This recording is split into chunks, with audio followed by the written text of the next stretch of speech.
The first thing I remember about meeting Brandon was him sitting in church in front of us, and he and his mom used to sit in front of us.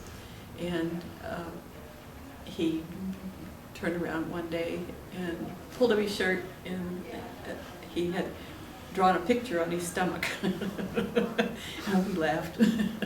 But he was just a little kid, 5 years old or so. I knew Brendan as a very gentle man when I first met him, very calm in church. There was no physical violence about him. Our young people loved him. It was an absolute shock when we first heard about it, and I went directly over to his mother's house and spent time with them. None of us could believe that he had been involved in it. It was totally out of character in terms of the man that we knew.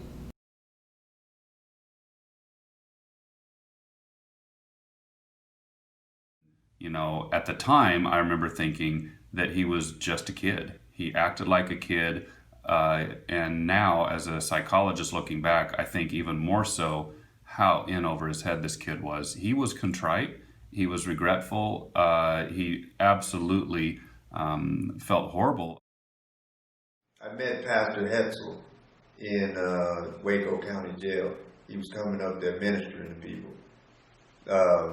I was able to go out there and talk to him, and as I got more comfortable talking to him, we got to talk to more serious topics. And one of the things we talked about was my involvement in the crime. One of the things I wanted to do was contact the Bagley's family and let them know that I felt bad and I wish I could have changed things. I saw him for just close to a year.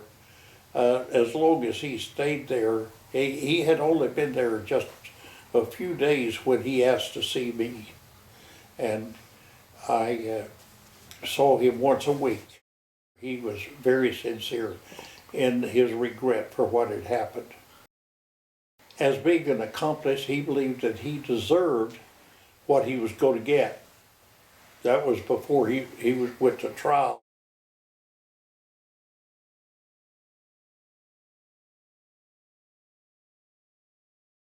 I wrote the letter to the congregation because I wanted them to know that I was sorry for what I did.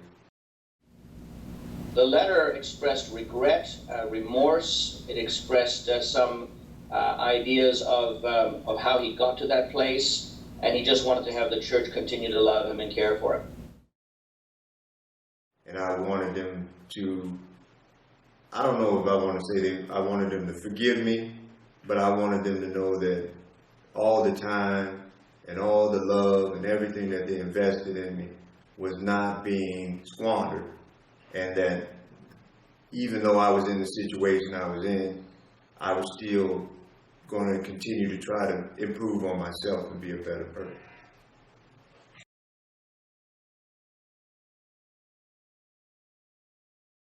My relationship with my sister is great. When I got first incarcerated, she was 11. And I've seen her grow since then. I've tried to mentor and give her advice. And through that, we've got closer and closer.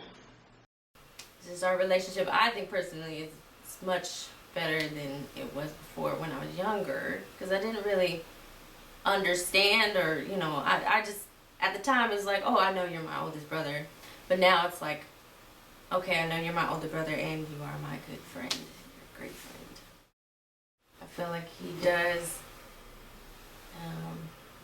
shine positive light in my life. Very helpful whenever I talk to him, very informative. He has a sound mind. He does know what he did. And he's trying to have us to be better people while he's in there. As best as he can. Well, this is a picture of my daughter, Tanea.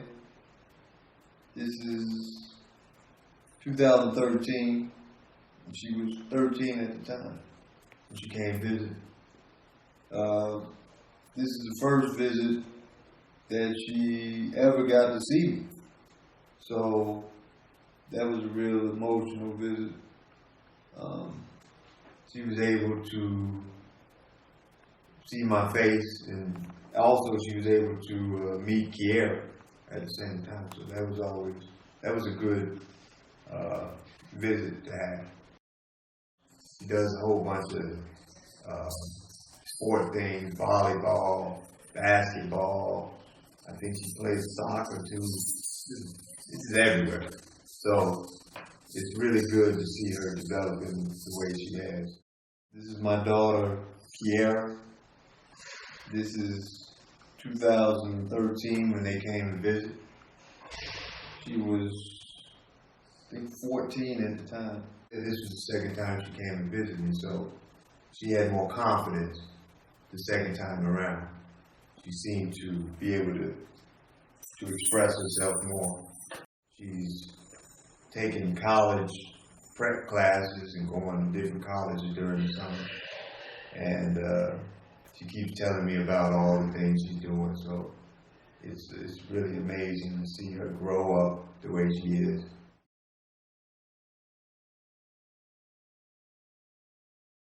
I met Aaron Chancey back when I was attending Killeen Junior Academy.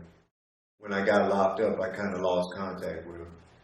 And I had heard through my mom or people of the church that he was getting in trouble, doing things that he shouldn't be doing. And I thought that it would be good if I contacted him to try to help get him on the right path. So I contacted him, and we were going back and forth with letters for years. And eventually, he got on the straight and narrow. He changed his life, started going to school for being a pastor, and he went to college. And through that, he wrote me and was saying that he was grateful and that he was going to use the situation he was now in and the lessons that he learned to help other youth in the future. And he wanted me to make a testimonial that he can use for that. And when I heard that, I was glad that he turned his life around, and I just jumped at the opportunity to do that. I knew the Boyd brothers when they were kids. I was getting this magazine. It was a religious magazine that was talking about things that was going on in the world, religious things and stuff like that. And this was around 2006. And I saw an article talking about the Boyds, Michael and David. And they were talking about the outreach program they were doing with youth and how they was young guys out there doing good things for people. I saw that they were doing this great stuff. I was real proud of them, and I thought this is the opportunity that I can use to further help young people myself. So I contacted them, and I just told them how proud I was of them and how I'm glad they were doing something good. And I told them if they needed anything from me, some kind of testimony to try to use with the youth that they're dealing with, then I would be happy to do that. And they wrote me back and said, they would love to have something. So I sat down and put my thoughts on paper and sent it to them. And they told me that they were using that to go around and testify to other youth about the impact of just falling astray. It felt good. It felt good to know that what I set out to do was really what was happening. Like I said, at that time, I felt very shameful of what I had done. And any opportunity I could use to turn what situation I was in now, in being on death row, to help somebody else, then I had to take that opportunity.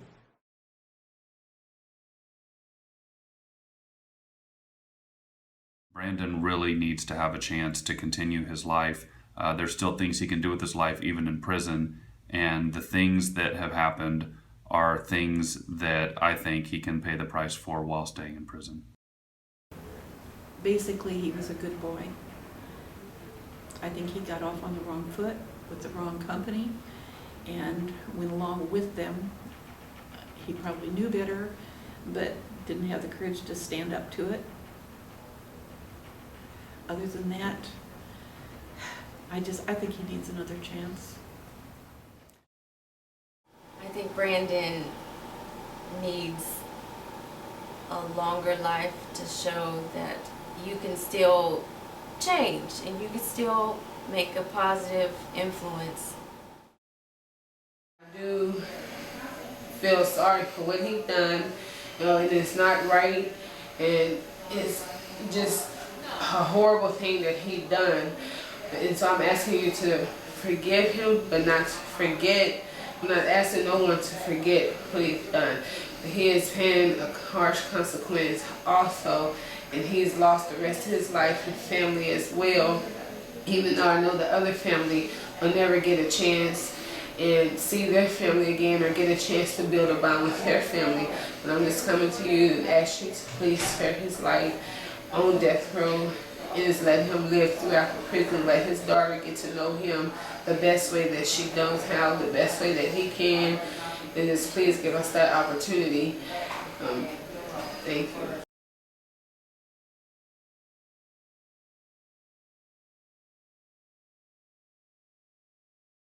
My prayer was that God would be in charge of whatever happened, and that the families that were bereaving, the Bagley family that were bereaving, that he would provide them comfort and peace. I would first want to tell the Bagleys that I was sorry. My actions at that time were not reflective of who I was. That wasn't the person I was raised to be by my parents. I attended church every week, and that is the person that I should have been at that exact moment when they taught me to step up and do the right thing. And I didn't do it, and I wish I did. And every day that goes on, I wish I did. I would like to tell them that I have tried to be a better person since that day. I can't imagine how they feel about losing their family. And I wish that we can all go back and change it. And I'm sorry for all the pain that I caused. Well, I appreciate the opportunity to be able to express how I feel and the opportunity to say what's on my mind. I also want to thank you for the opportunity that I can show you that I've changed and who I am now.